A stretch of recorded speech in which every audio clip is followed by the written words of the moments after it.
तो we are starting the new topic, non profit organisations. Non profit organisations क्या होती हैं? शॉर्ट फॉर्म में एनपीओ भी कहते हैं इसको। Non profit organisations are those organisations whose main objective is not profit, जिनको रनिंग चलाने का मकसद प्रॉफिट कमाना नहीं होता। जैसे एनजीओ होती हैं या क्लब्स एंड सोसाइटी होती हैं।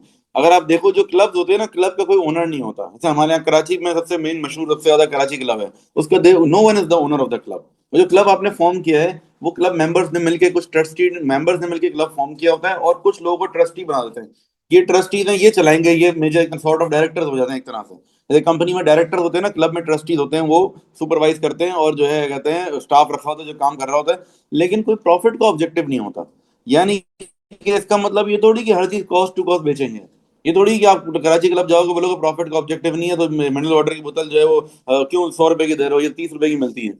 आपको पता है प्रॉफिट मार्जिन है ना, 35 रुपीज की बोतल होती है मिनरल वाटर की, वो तकरीबन 100 रुपए की नॉर्मली बिकती है हर जगह। तो 3 टाइम्स 200% प्रॉफिट है उसमें। तो आप बोलोगे क्यों आप कॉस्ट टू कॉस्ट दो, आप तो एनपीओ नहीं, ऐसा नहीं होगा। आप जो प्रॉफिट कमा रहे हो कमाओगे जरूर, लेकिन वो प्रॉफिट कोई अपने घर नहीं लेके जा सकता। वो प्रॉफिट उसी क्लब के ऊपर री इन्वेस्ट हो जाएगा। प्रॉफिट जमा होगा और क्लब की खर्चों में इस्तेमाल हो जाएगा। कोई नई फैसिलिटी लॉन्च कर देंगे थोड़े टाइम बाद, कुछ ना कुछ करेंगे, उसमें यूज हो जाएगा। अच्छा, फर्क क्या होता है अकाउंटिंग में एक प्रॉफिट ओरिएंटेड ऑर्गेनाइजेशन और नॉन प्रॉफिट ऑर्गेनाइजेशन की? अकाउंटिंग में क्या फर्क होता है? अकाउंटिंग में ये फर्क है कि सिर्फ आमतौर पे टर्मिनोलॉजीज का फर्क ज्यादा है। कि जैसे कि नॉन प्रॉफिट में जो है ना कहते हैं होता है रिसीट्स एंड पेमेंट अकाउंट। और यही चीज अगर नॉर्मल जो सोल ट्रेडर वगैरह में बनाते हैं हम, बैंक अकाउंट होता है, कैश बुक होती है। कैश बुक का नाम चेंज होकर क्या हो जाएगा? Receipts and payments account. Income and expenditure account बनता है। जैसे कि सोल ट्रेडर की क्या बनती है? Income statement. आप लोग जवाब देंगे क्या बनती है? इनकम स्टेटमेंट बनती है। उसकी जगह यहां पर क्या आएगा? Income and expenditure account. आमतौर पर नाम चेंज है ज्यादातर। इसके अलावा अगर इन सोल ट्रेडर में होता है प्रॉफिट ओरिएंटेड ऑर्गेनाइजेशन में क्या होता है? Net profit. और यहाँ पे नेट प्रॉफिट की जगह क्या बोलेंगे उसको? सरप्लस। इसी तरीके से इसमें नेट लॉस। और यहाँ पर क्या है? डेफिसिट। All okay. अच्छा, लास्ट है कैपिटल। कैपिटल जो प्रॉफिट ओरिएंटेड ऑर्गेनाइजेशन होती है, बिजनेस को शुरू करने के लिए ओनर क्या लेकर आता है? कैपिटल लेकर आता है। और नॉन प्रॉफिट ऑर्गेनाइजेशन में क्या होता है? कोई कैपिटल नहीं होता। उसमें क्या होता है?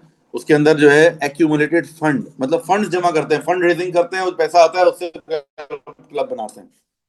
ठीक है ना, जब भी कोई नया क्लब बन रहा होता है बोलते हैं हम फंड रेजिंग कर रहे हैं, लोग डोनेशन दे रहे होते हैं। तो खास तौर पर जो अमीर लोग होते हैं उनको बड़ा शौक होता है कि हम पैसे दें, हमारा नाम है। तो किसी किसी पे लिख देते हैं ना, बैडमिंटन कोर्ट के ऊपर किसी बंदे का नाम लिखा हुआ होता है, अक्सर जगहों पे आपने क्लब में देखा होगा। इवन हॉस्पिटल में आपने देखा आईसीयू के बाहर किसी का नाम लिखा होता है, इस बंदे के डोनेशन से ये आईसीयू बना है। क्लब्स में लोगों के नाम लिखे होते हैं कि इस बंदे के डोनेशन से ये बास्केटबॉल कोर्ट बना है, इसके फलां के डोनेशन से जो है फुटबॉल कोर्ट बना है, इस तरीके से। ठीक है। तो ये जो है डोनेशन से क्लब बनता है हमेशा। आगे चलते हैं कि अब क्लब की जो है कहते हैं हर क्लब के अंदर कोई ना कोई जो है ना रेस्टोरेंट होगा या बार होगा या कैफे होगा, इस तरह की कोई चीज जरूर होगी। तो क्लब के अंदर सबसे पहले इनकम एंड एक्सपेंडिचर अकाउंट बनाने से पहले पहले हम ये बनाते हैं restaurant trading account. Restaurant trading account में सिर्फ रेस्टोरेंट से रिलेटेड चीजें आएंगी, रेस्टोरेंट की सेल्स आएंगी, और कॉस्ट ऑफ सेल में opening inventory, purchase, closing inventory, सारी चीजें रेस्टोरेंट की आएंगी। यहां से प्रॉफिट फ्रॉम रेस्टोरेंट आ जाएगा। अब क्वेश्चन में जरूरी नहीं रेस्टोरेंट हो, किसी क्वेश्चन में रेस्टोरेंट आएगा, किसी में बार आएगा, किसी में कैफे आएगा, जो भी चीज आ जाए वो आपने बना लिया। उसके बाद क्लब का बनेगा इनकम एंड एक्सपेंडिचर अकाउंट। बहुत सिंपल फॉर्मेट है। पहले लिखेंगे इनकम्स, क्लब की जितनी भी इनकम्स हैं वो सारी क्या हो जाएंगी? प्लस हो जाएंगी। लेस एक्सपेंडिचर, क्लब के जो जो एक्सपेंसेस हैं वो माइनस हो जाएंगे। जो आंसर आ जाएगा ना, टोटल इनकम माइनस एक्सपेंडिचर, जो आंसर आ जाएगा वो क्या होगा आपका? सरप्लस या फिर डेफिसिट। ठीक है, अगर पॉजिटिव आएगा सरप्लस होगा और नेगेटिव आएगा तो डेफिसिट होगा। ठीक है, मेरी बात समझ रहे हैं सब लोग? इसको प्रॉफिट नहीं बोलेंगे, क्या बोलेंगे? सरप्लस। सरप्लस और प्रॉफिट में क्या फर्क है? सरप्लस मतलब बच गए, प्रॉफिट मतलब हमने कमा ली। इन दोनों बातों में फर्क है। सरप्लस मींस कि बच गए हैं, इसको हम प्रॉफिट नहीं कहेंगे। प्रॉफिट वो होता है जो ओनर अपने घर ले जा सके। सरप्लस मींस बचा हुआ है, इधर ही यूज होगा दोबारा। ठीक है। जैसे कि आप क्या कहते हैं, सुबह आपकी अम्मी ने आपको दिए 500 रुपए, सामान मंगवाया, बेटा एक पाव दही, एक धनिया की गठरी और 1 किलो आलू, ये ले आओ। अब एंड में आके क्या बोलोगे? अम्मी 200 रुपए का प्रॉफिट हो गया है, 200 रुपए का सरप्लस। जो बच गए वो क्या है? सरप्लस है। तो प्रॉफिट थोड़ी, बिजनेस ऑब्जेक्टिव ही नहीं था कमाना। ठीक है ना, जो बच गया वो सरप्लस होगा, वापस रिटर्न कर दोगे या दोबारा अगले सामान में ले आओगे। तो ये चीज है। अच्छा, अभी स्टेटमेंट ऑफ फाइनेंशियल पोजीशन एक आम तौर पर बिल्कुल फुल ट्रेडर की तरह है। ये एक से दो नई चीजें हैं, वो मैं उसको बता दूंगा जब बना रहे होंगे। अब हम आ जाते हैं क्वेश्चन के ऊपर। वैल्यूज के साथ ना चीजें ज्यादा समझ में आती हैं। ठीक है, आ जाए जरा क्वेश्चन के ऊपर। ये पुरानी वर्किंग सारी मैं इरेज कर रहा हूँ ताकि आप लोगों को बिल्कुल दोबारा से हम पूरा सॉल्व करेंगे।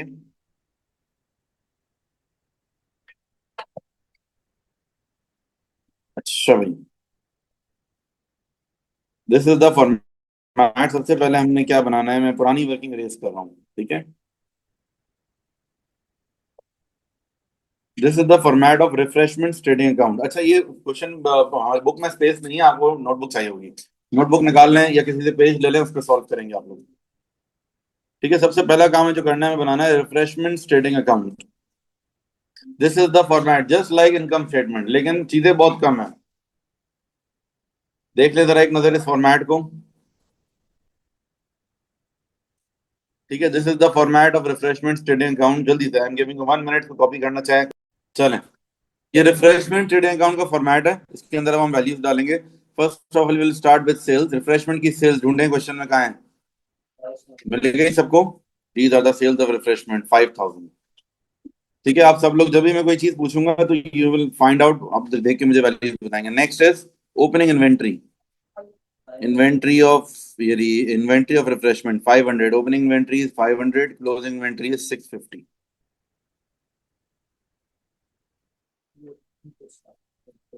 देन उसके बाद है परचेजेस।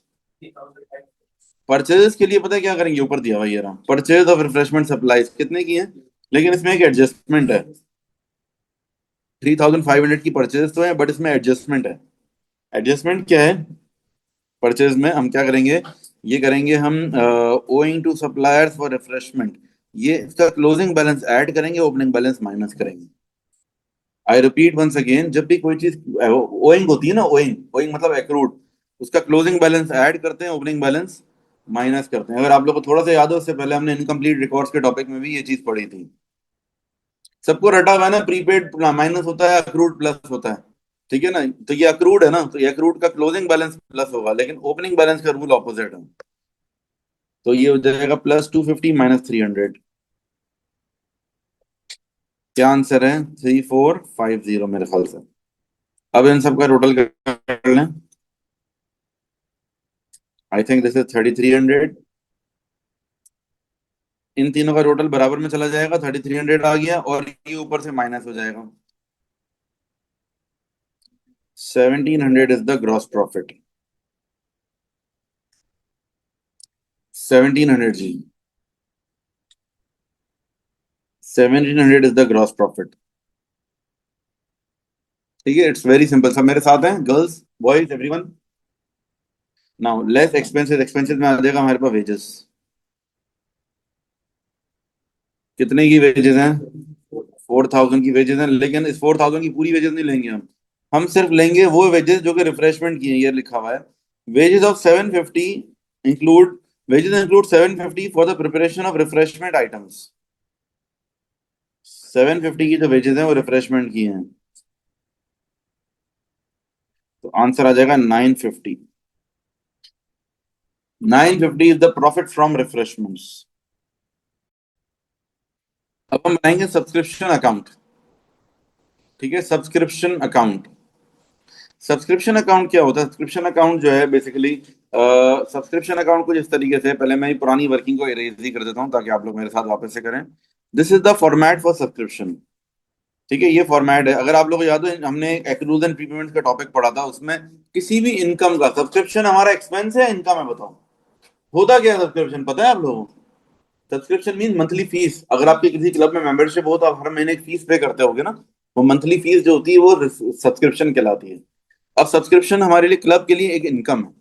इनकम का जो फॉर्मेट होता है वो अप्पा, APPA। ठीक है, balance brought down accrued, balance brought down prepaid, balance carried down prepaid, और balance carry down accrued. APPA, ये आपका क्या है, सब्सक्रिप्शन का टी अकाउंट का फॉर्मेट है। Bank will come on the credit side and income and expenditure will come on the debit side. ये इसका फॉर्मेट है। अब आप सब्सक्रिप्शन का टी अकाउंट बनाएंगे, जब सब्सक्रिप्शन में बैंक क्रेडिट पे आता है, क्योंकि देखो डबल एंट्री क्या होगी, बैंक के अपने अकाउंट में डेबिट हो रहा होगा ना, बैंक के अपने account, bank account debit, subscription account credit, this is the double entry. Subscription एक इनकम है। ठीक है, अच्छा अब इसमें सारी चीजें ऊपर से देखें, लिखें देखकर।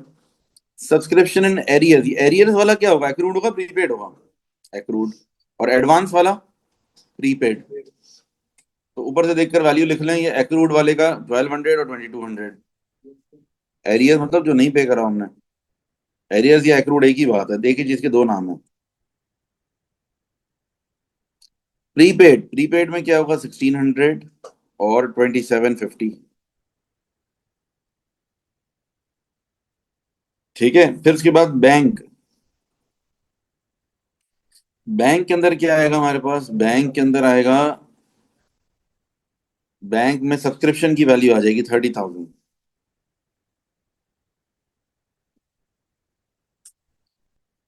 ठीक है, अब क्या करेंगे? Heavier side minus lighter side.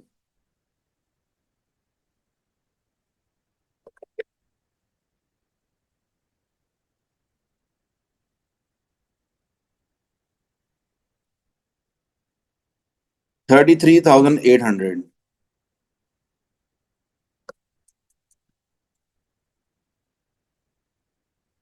Minus 1200 minus 2750, 29,850।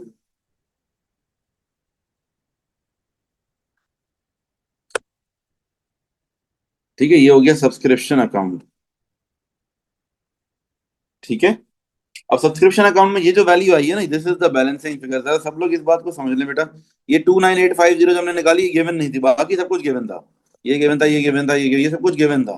अब क्या किया? इन सबको प्लस किया, 33,800 आ गया, उसमें से ये दोनों माइनस कर दिए। इन सबको प्लस किया, उसमें से ये दोनों माइनस कर दिए, क्या आ जाएगा हमारा? 29,850। ये हमारा आ गया income and expenditure account. This is the balancing figure. ये कहाँ को जाएगा? अभी हम इनकम एंड एक्सपेंडिचर अकाउंट बनाएंगे ना, उसमें जाएगा ये। ठीक है, सब मेरे साथ हैं यहाँ तक? बेटा ये याद रखना है सबको, किस तरीके से सब्सक्रिप्शन निकाली है। सब्सक्रिप्शन निकालने के लिए टी अकाउंट ही बनाना पड़ता है हमेशा। चलें, let's move forward, next page पर आ जाएंगे। Okay, income and expenditure account बना रहे हैं हम। सबसे पहले हम बात कर लेते हैं इनकम्स की ना। तो पहली इनकम हमारी क्या है? सब्सक्रिप्शन। सब्सक्रिप्शन हमने निकाली भी ऊपर, 29,850।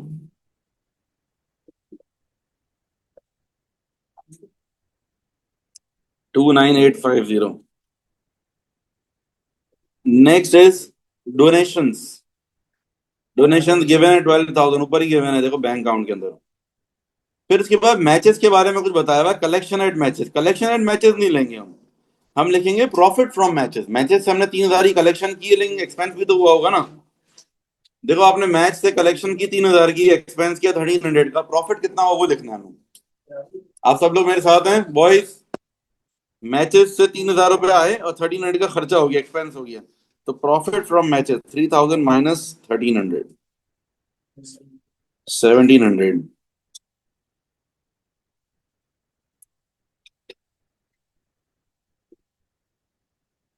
Then profit from sale of equipment. Profit from sale of equipment कितने का है? सेल ऑफ इक्विपमेंट से कितना प्रॉफिट हो रहा है?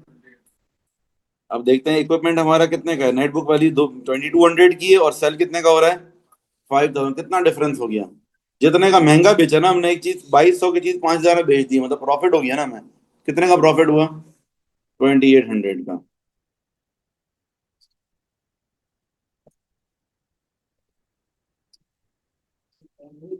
नहीं, बिल्कुल कैलकुलेशन के लिए फोन नहीं लेना आपने, कैलकुलेटर लेकर आओ अपना। 29,850 प्लस 12,000 प्लस 1,700 प्लस 2,800, 46,350। ये इन टोटल इनकम हो गई। अब एक्सपेंडिचर। एक्सपेंडिचर में खर्चे होंगे। रेंट पहला एक्सपेंस है हमारा, कितने का है? 2,800। इलेक्ट्रिसिटी में लेकिन कोई एडजस्टमेंट तो नहीं है जी? Profit from sale of equipment अभी निकाला ना हमने यार, 5,000 इक्विपमेंट बेचा है 5,000 का, लेकिन उसकी वैल्यू 2,200 थी नेटबुक वैल्यू। तो 2,800 का प्रॉफिट हो गया ना। इलेक्ट्रिसिटी की वैल्यू कितनी है? अच्छा, वेजेस में एडजस्टमेंट है। वेजेस 4,000 की है, लेकिन 750 की वेजेस तो हमने वैसे ही वहां लिख दी है रेस्टोरेंट में। तो 3,250। अच्छा, कलेक्शन जो है ना वो इनकम नहीं है, हमने क्या किया, मैं वो कर लिया ना, प्रॉफिट फ्रॉम मैचेस कर दिया ना, नेट ऑफ कर दिया, कलेक्शन में से उसका एक्सपेंस ही माइनस कर दिया। नाउ डेप्रिसिएशन, डेप्रिसिएशन के लिए भी वर्किंग करनी पड़ेगी, डेप्रिसिएशन कैलकुलेट करना पड़ेगा। आप लोग को याद है डेप्रिसिएशन के कितने मेथड होते हैं? एक स्ट्रेट लाइन मेथड होता है, दूसरा रिड्यूसिंग बैलेंस मेथड होता है, और तीसरा होता है रीवैल्यूएशन मेथड। अब आप देखो इस क्वेश्चन में ना कौन सा अप्लाई होगा, देखते हैं जरा। इस क्वेश्चन में अप्लाई हो रहा है रीवैल्यूएशन मेथड। कैसे पता चलेगा हमें? यहाँ देखो उसके साथ क्या लिखा हुआ है, ये वर्ड इक्विपमेंट के साथ क्या, इक्विपमेंट एट वैल्यूएशन। जब भी ये वैल्यूएशन का वर्ड इस्तेमाल होगा ना, इसका मतलब है कि रीवैल्यूएशन मेथड अप्लाई होगा। This means revaluation method will be applied. तो रीवैल्यूएशन मेथड का फॉर्मूला हम देख लेते हैं। रीवैल्यूएशन मेथड का फॉर्मूला है balance brought down plus additions minus disposal minus carried down. अब जरा देखें सारी वैल्यूज कहां से पिक कर रहा हूं मैं। बैलेंस ब्रॉट डाउन, इक्विपमेंट का ओपनिंग बैलेंस। बेटा आप लोग बातें करते रहोगे तो आपको कुछ भी समझ में नहीं आएगा, मुझे अलग डिस्टर्ब कर रहे हो। यहाँ देखो, इक्विपमेंट का बैलेंस ब्रॉट डाउन कितने का है? 20,000 प्लस एडिशंस। एडिशंस में ये आ जाएगा, न्यू इक्विपमेंट कितने का खरीदा हमने, purchase of equipment 15,000 minus disposal. Equipment का डिस्पोजल होगा, कितने का डिस्पोजल है, इक्विपमेंट हमने कितने का बेच दिया। डिस्पोजल में आएगा कि इक्विपमेंट जो हमने बेचा है उसकी net book value 2200 minus carried down. Equipment का बैलेंस कैरिड डाउन कितना है? 29,000।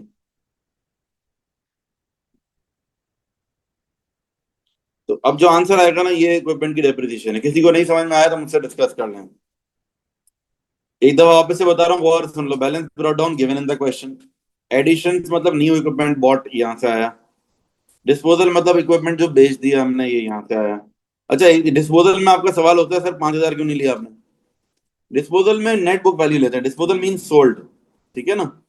डिस्पोजल में हम नेट बुक वैल्यू लेते हैं, जो चीज बेची है उसकी नेट बुक वैल्यू, और माइनस करेंगे बैलेंस कैरिड डाउन 29,000। अब इन सबका टोटल कर लें। 3800। ठीक है, 3800 ये आपका आ गया रिवैल्यूएशन मेथड के जरिए, डेप्रिसिएशन यूजिंग रिवैल्यूएशन मेथड। यहाँ पर हम लिख देते हैं वर्किंग टू, और वहां नीचे लेबल कर देंगे वर्किंग टू, इधर लिख देंगे वर्किंग टू। और सब्सक्रिप्शन में हमने क्या लिखा था, वर्किंग वन लिखा था। जहाँ सब्सक्रिप्शन बना रहे हैं ना, यहाँ पर W1 लिख दो, लेबल कर दो। ये बहुत अच्छी बात है, एग्जामिनर को अगर आप लेबल करते हुए चलाओगे ना, बहुत उसके लिए कन्वीनियंट होगा ढूंढना कि ये वर्किंग कहाँ है इसकी। वैसे तो सामने सामने नजर आ रहा है, नहीं भी लेबल करोगे तो मार्क्स तो मिल जाएंगे, बट इट इज रिकमेंडेड कि आप लेबल लेबल करो। अब इन सब का टोटल कर लो। हाँ,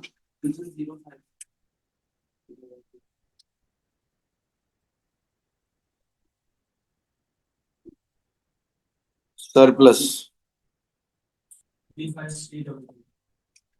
35,350, ये हो गया हमारा सरप्लस।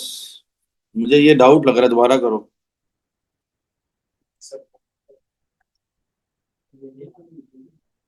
सही है, 35,300 ये आपका हो गया प्रॉफिट, मतलब सरप्लस हो गया, प्रॉफिट नहीं बोलेंगे इसको। अब इसकी स्टेटमेंट ऑफ फाइनेंशियल पोजीशन आ जाए नेक्स्ट पेज। बहुत सिमिलर है ये इनकम्प्लीट रिकॉर्ड से। इनकम्प्लीट रिकॉर्ड भी तकरीबन ऐसे ही होता था ऑलमोस्ट। एक और पेज चाहिए होगा आपको, स्टेटमेंट ऑफ फाइनेंशियल पोजीशन। अच्छा भाई, दिस इज द फॉर्मेट। अगर आप ये देख लो कि एक क्लब का जो नाम है सबसे ऊपर आता है, क्या नाम है क्लब का? Football club. अच्छा, कोई नाम नहीं, बस फुटबॉल क्लब ही नाम है।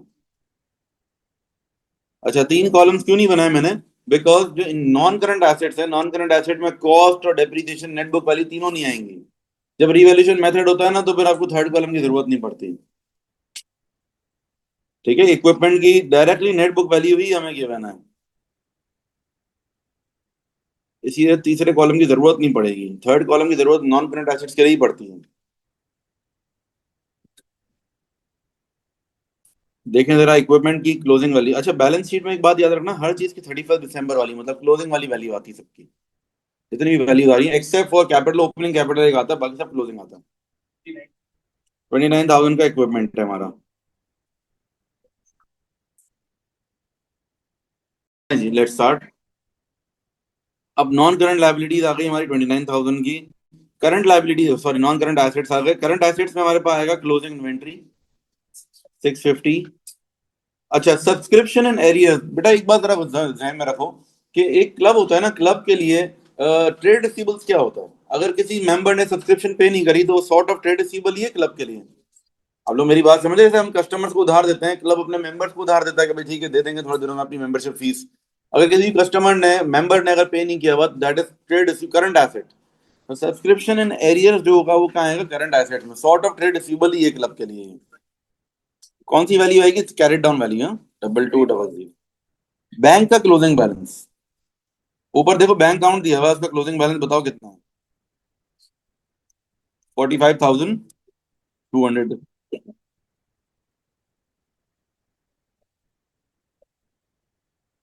बस टोटल करंट एसेट्स कर लें तो प्लस कर लें तीनों को। 48,050, उसको ऊपर से ऐड कर लें। 29,000 में ऐड कर देंगे। 77,050, ये हमारे आ गए total assets.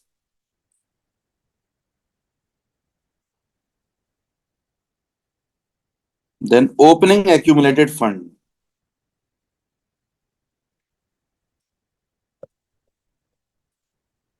Opening accumulated fund निकालना पड़ेगा।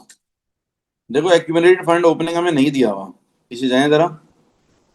ओपनिंग एक्यूमुलेटेड फंड के लिए वही वाला काम करना पड़ेगा जो हम इनकम्प्लीट रिकॉर्ड में कैपिटल निकालने के लिए करते थे।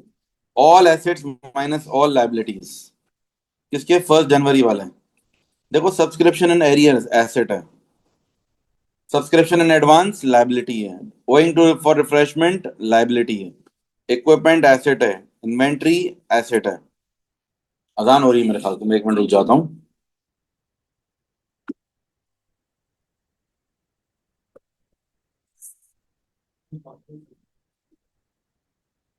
ठीक है, अजान हो रही है, मैं 1 मिनट रुक रहा हूँ, आप लोग कैलकुलेट करें। चलें बेटा। Okay let's continue. तो हमने कर लिया opening accumulated fund is 29,800, and then we will add surplus. Surplus जो पीछे हमने निकाला हुआ है इनकम एक्सपेंडिचर अकाउंट से, 35,300। और एक और चीज है, गिफ्ट फॉर स्पेशल पर्पस। देखो बेटा पीछे जो गिफ्ट था ना, जो gift for special purpose income statement में, इनकम एंड एक्सपेंडिचर अकाउंट में नहीं आता। पीछे हमने इनकम एंड एक्सपेंडिचर अकाउंट में सारी इनकम लिखी थी, बट ये वाला इनकम अगर हमें कोई गिफ्ट देता है लेकिन स्पेशल पर्पस होता है, मिसाल के तौर पे बोला है कि भाई आपने इस पैसों से जो है फुटबॉल ग्राउंड बनाना है, तो हम उसको किसी और चीज में इस्तेमाल नहीं कर सकते उस फंड्स को। तो इसीलिए उसको कहते हैं gift for special purpose. Gift for special purpose जो है वो कहाँ पर आएगा? डायरेक्टली एक्यूमुलेटेड फंड के अंदर आ जाएगा।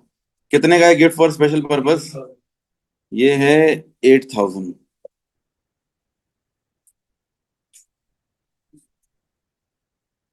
टोटल कर लें।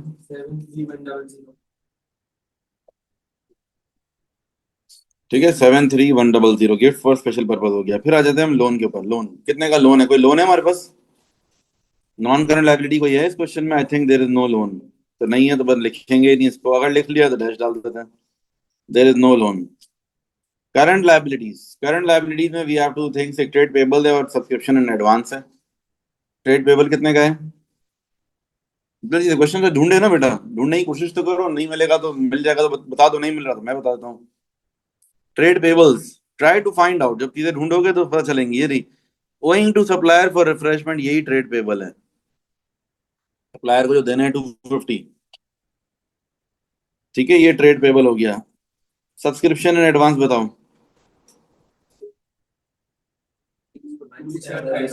2750। ठीक है, कहाँ से मिला? 31 दिसंबर वाली वैल्यू लेनी है, बैलेंस शीट में सारी वही आती है, एसओएफपी में सारी वही वैल्यूज आती हैं। अब इनको ऐड कर लो। ठीक है, टोटल क्या हो रहा है? ये 74 होगा, ये वाली टोटलिंग वापस करें।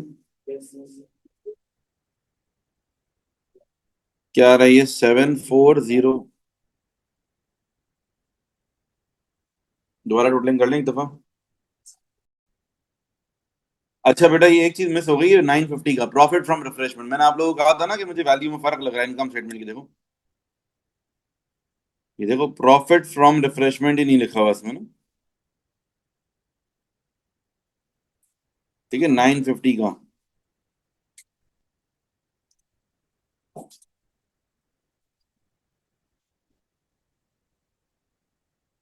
Profit from refreshment.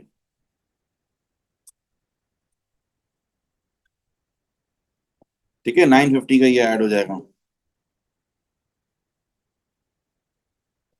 तो बेसिकली हो जाएगा 47,300। ठीक है, दिस इज 47300। और माइनस करेंगे 36250। अब मैच हो जाएगा। जब भी कभी आपकी बैलेंस अगर एसओपी मैच ना हो तो आपने ऐसे अपना एरर ढूंढ लेना है। ठीक है, जितने का डिफरेंस आ रहा है ना उतने की वैल्यू को ही ढूंढो, तो उससे आपको फॉरन हिंट मिल जाएगा कहीं गलती होगी तो। ठीक है, यहाँ पर आ जाएगा 36250। बस दैट्स इट। अब ये आ जाएगा 770450। इन दोनों का ऐड करेंगे तो हमारे पास आ जाएगा, प्रॉफिट आ जाएगा 77050। ये दोनों वैल्यूज मैच हो गई, this means statement of financial position is correct. ठीक है, इतना ही रखेंगे आज के लिए। अल्लाह हाफिज।